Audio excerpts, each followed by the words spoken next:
من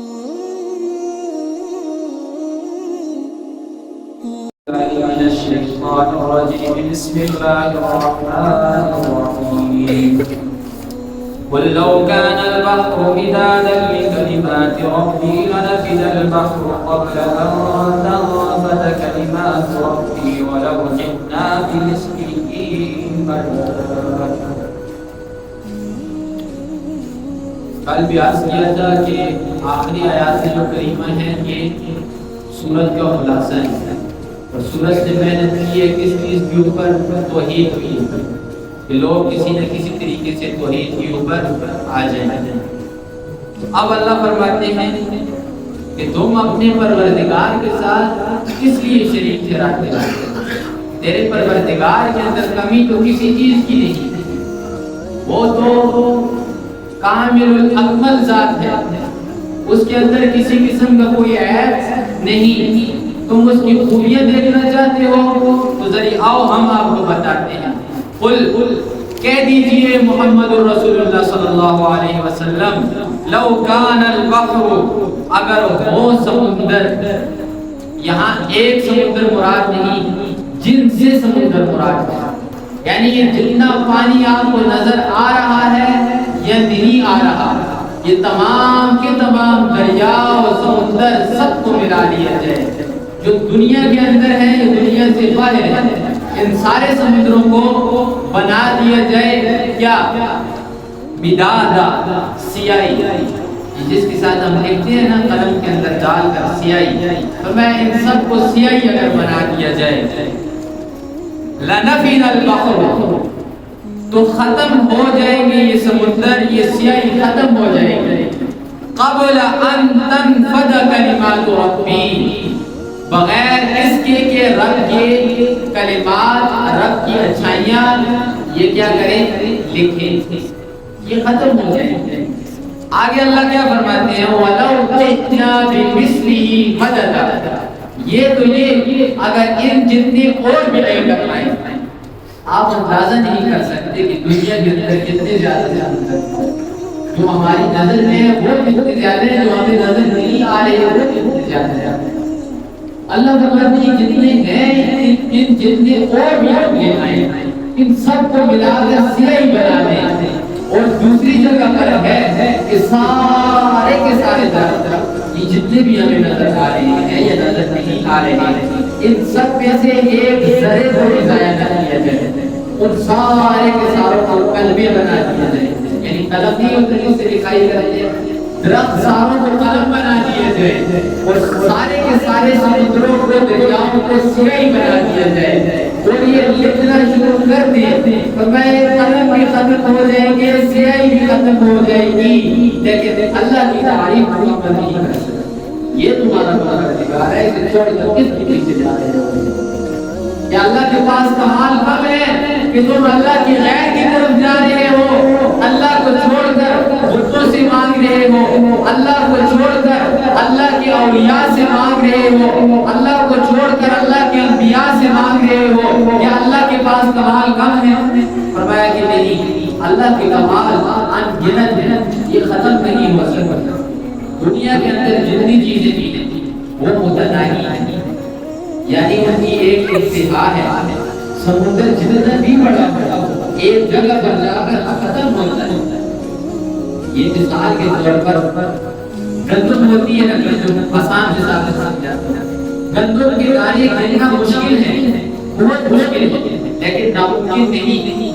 پوری دنیا کے اندر جتنے دانے گندم کے ہوتے ہیں وہ آپ گن سکتے ہیں، چھوٹے چھوٹے ختم ایک دفعہ ہوں گے، لازمی ہوں گے، لیکن اللہ کی صفات ایسی ہے کہ وہ ختم ہونے والی ہے ہی نہیں، ان گنت ہے، ان کا کوئی اسٹاپ وغیرہ نہیں. اللہ کی ذات کی جو صفات ہے وہ غیر متناہی ہے. دنیا کے اندر تمام چیزیں کیا ہیں؟ وہ متناہی ہیں، ختم ہونے والی ہیں، ان کی ایک انتہا ہے. اب محمد رسول اللہ صلی اللہ علیہ وسلم کی زبان سے اعلان کروایا جا رہا ہے.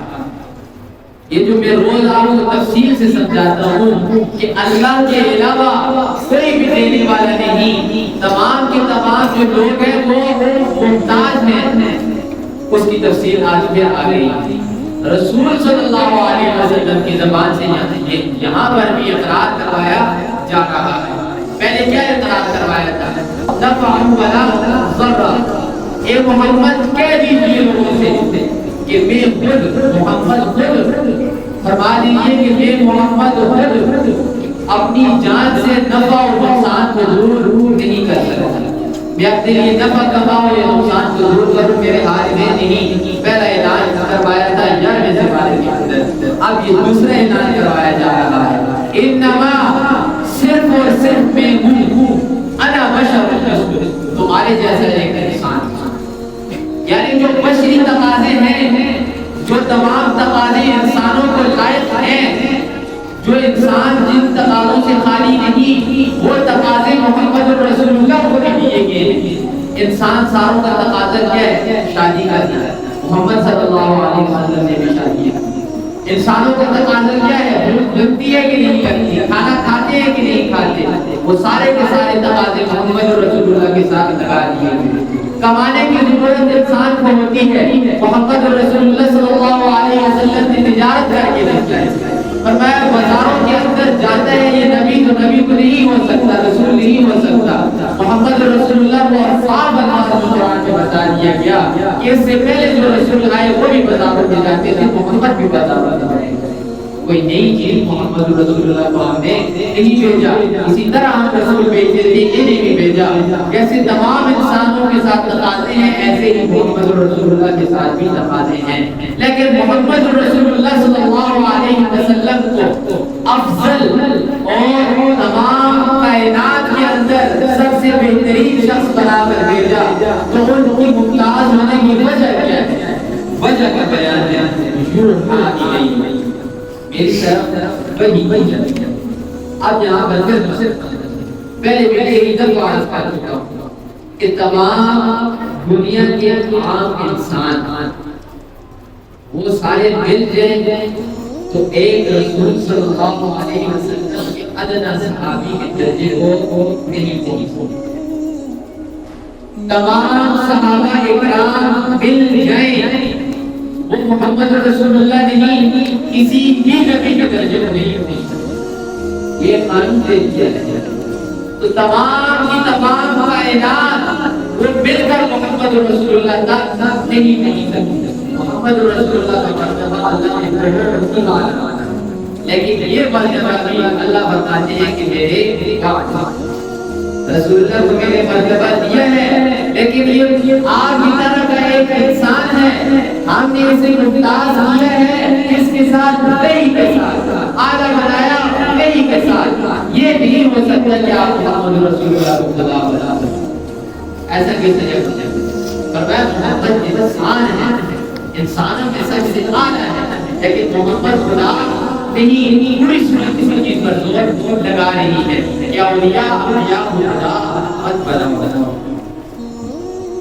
آگے فرمایا انما الہکم الہ واحد، مجھے اللہ نے انسان بنایا ہے تمہاری طرح، اور کوئی تمہارا ایک الہ ہے، اس کے علاوہ تمہارا کوئی الہ نہیں، تمہارا کوئی معبود نہیں، تمہارا کوئی فریاد رس نہیں، تمہاری تکلیف کو دور کرنے والا کوئی نہیں، وہ ایک ہی ہے، وہ اللہ کی ذات ہے۔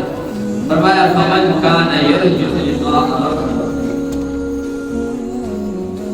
جس کسی کو یقین ہو، امید ہو لقاء ربی، پروردگار کی ملاقات، کیا مطلب؟ مرنے کے بعد دوبارہ زندہ ہونے کا جس کو یقین ہے وہ کیا کرے؟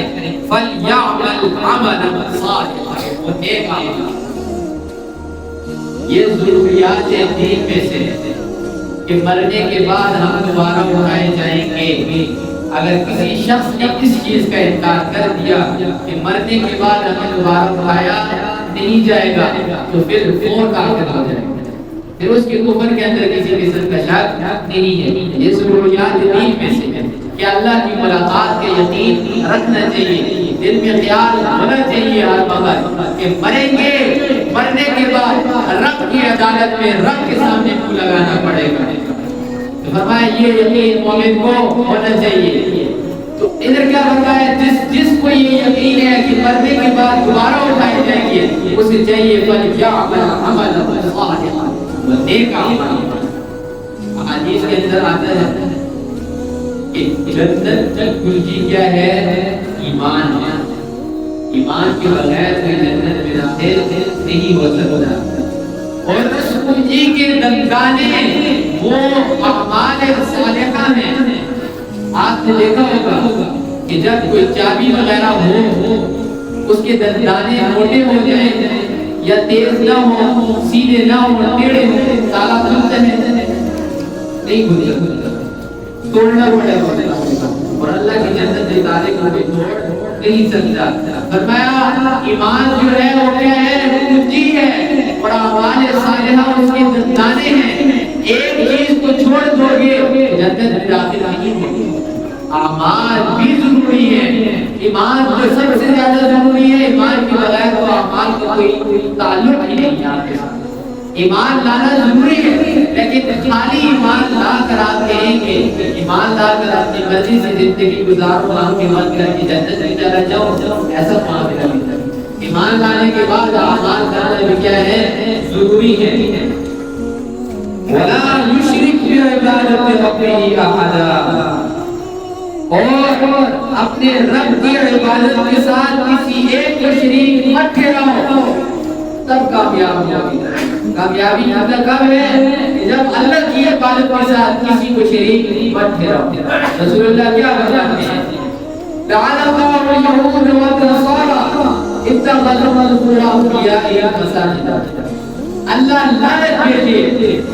لعنت کرے یہودیوں اور عیسائیوں کے اوپر انہوں نے اپنے انبیاء قبروں کو مسجد بنایا اب مسجد سے یہاں پر کیا مراد ہر وہ جگہ جہاں پر عبادت کی جاتی ہے آپ عبادت کی غرض سے اللہ کے گھر کو چھوڑ کر کسی بھی جگہ پر جاتے ہیں کہ ہم جا کر وہاں پر ماتھا ٹیکیں کیا ہے شرک اب چاہے وہ کسی کا آستانہ ہو چاہے وہ کسی کا دربار ہو چاہے وہ زندوں کے سامنے جا کر ماتھا ٹیکیں کسی بھی جگہ پر جا کر ماتھا ٹیکیں گے شرک ہو جائے گا مشرک بن جائے گا اللہ فرماتے ہیں مجھے قبول نہیں کہ میرے ساتھ کوئی پارٹنر بنے حضرت عمر رضی اللہ تعالی عنہ دعا مانگا کرتے تھے ذرا اس دعا کو سنیں پھر اس دعا کو زبانی یاد کریں اور دن رات اس دعا کو پڑھتے رہیں حضرت عمر فرماتے ہیں اے اللہ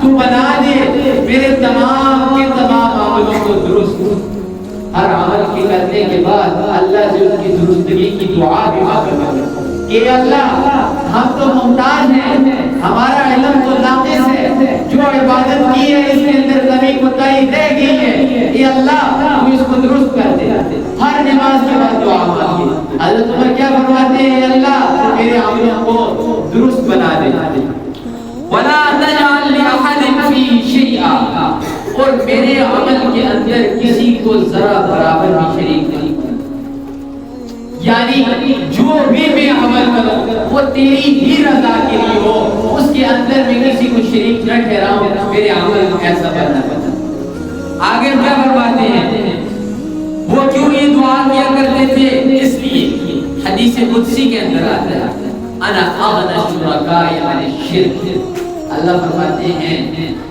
میں لوگوں کے شرکیہ اعمال سے بیزار ہوں دوسرے الفاظ اللہ فرماتے ہیں کہ جن کو میرا شریک بنا رہے ہو مجھے ان پارٹنروں کی کوئی ضرورت نہیں پارٹنروں کی ہمیں ضرورت ہے انسان ہے ہم محتاج ہیں ہمیں کسی وقت پارٹنر بیٹے کی صورت میں ضرورت پڑتے ہے کبھی ہمیں پارٹنر کسی دوست کی ضرورت پڑتے ہے یہ ضرورتیں ہماری ہیں ہم انسان ہیں اللہ فرماتے ہیں مجھے کسی کے پارٹنر کی کوئی ضرورت نہیں انا اغنى الشركاء عن الشرك کسی انسان نے کسی کے لیے عمل کیا مثال کے طور پر میں نے نماز پڑھی اب نماز میں اللہ کے لیے پڑھ رہا ہوں لیکن دل میں خیال آیا کہ فلاں آدمی مجھے دیکھ رہا ہے ذرا میں اس کو بھی خوش کر دوں اللہ فرماتے ہیں جب ایسا عمل میرے سامنے آتا ہے میں اس عمل کو سارے کا سارا اٹھا کر اسی آدمی کو دے دے دیتا ہوں جس کو اس میں شرک خوش کیا. اور کل قیامت والے دن اللہ فرمائیں گے کہ جاؤ جسے خوش کرنے کے لیے عمل کیا تھا کیا کر آج اس نے اپنے عمل کا بدلا لے لو. انا اغنى شرکاء عن الشرک. آگے اللہ کیا فرماتے ہیں فمن عمل عملا اشرک معی فیہ غیری. جس کسی نے عمل کیا اور عمل کرنے میں شریک ٹھہرایا میرے ساتھ کسی دوسرے کو فَهُوَ لِلَّذِي أَشْرَكَ. وہ عمل میں سارے کا سارا اٹھا کر اسے دے دیتا ہوں جس کو خوش کرنے کے لیے جس نے عمل کیا. وَأَنَا بَرِيءٌ مِنْهُ. اور میں اس سے کیا ہوں بیزار ہوں. پھر میری ذمہ داری کے اندر نہیں کہ میں اسے کل قیامت والے دن جاؤں تو بخش سنچوں تو عذاب دوں. لیکن ایک بات اللہ نے قانون بتا دی کہ میں شرک کسی صورت میں بھی معاف نہیں کرتا. یہ ہے سورہ کہف. ساری کا سارا خلاصہ آخری دو آیات کریمہ کے اندر آپ کے سامنے آ گیا. اللہ نے واضح ارشاد میں فرما دیا کہ مجھے کسی کو پارٹنر بنا کر ساتھ عبادت کی ضرورت نہیں. عبادت کرنی ہے تو تنہا میرے سامنے کرو, میرے علاوہ کسی کے سامنے وعدہ